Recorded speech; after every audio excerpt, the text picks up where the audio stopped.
In this presentation, we're going to take a look at how to multiply two matrices. Now, unlike addition and subtraction, multiplication is not what you think it would be. A lot of students would look at these two matrices and expect the answer to be a matrix, 2 by 2 matrix, where the entries are 6, negative 12, 12, and 0. That is absolutely not correct. When you're multiplying matrices, it gets a bit tricky. Big thing to remember is that you're going to take each row and multiply it by each column. So for example, I'm going to take the 3, multiply it by 2. I'm going to take that 6, multiply it by 3, and I'm going to add those two products together. And that's going to give me a single entry. And then, similar to distributing or foiling, I'm going to take that row and multiply it by the next column. So 3 times negative 2 plus 6 times 1. Now that I've run out of columns, I'm going to take my second row and multiply it by the first column. 4 times 2 plus 0 times 3. And then the second row by the second column. 4 times negative 2 plus 0 times 1. So my final answer is going to be 6 plus 18 is 24. Negative 6 plus 6 is 0.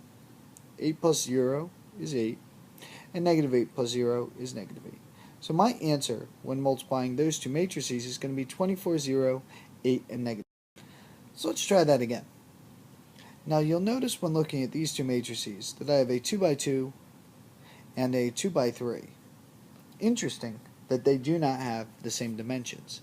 However, when I take my row and multiply by my column, they match up accordingly. So it is in fact possible for me to multiply these two matrices. 3 times 5 plus 2 times 3. Moving on, 3 times 0 plus 2 times negative 1. And still moving further, 3 times 2 plus 2 times 7. On to the next row. 6 times 5 plus 3 times 3. 6 times 0 plus 3 times negative 1. And 6 times 2 plus 3 times 7.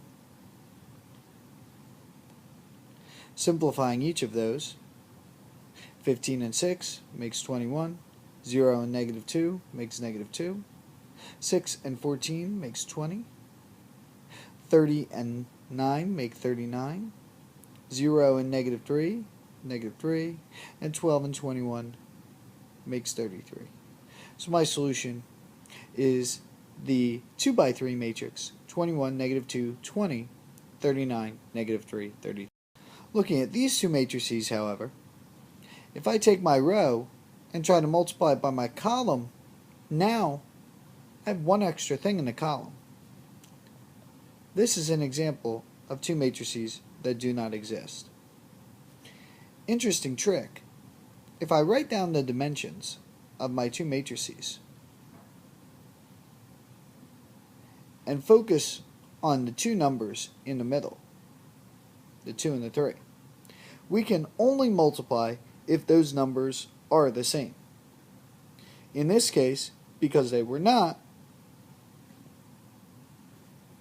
I know that the answer to this multiplication problem does not exist.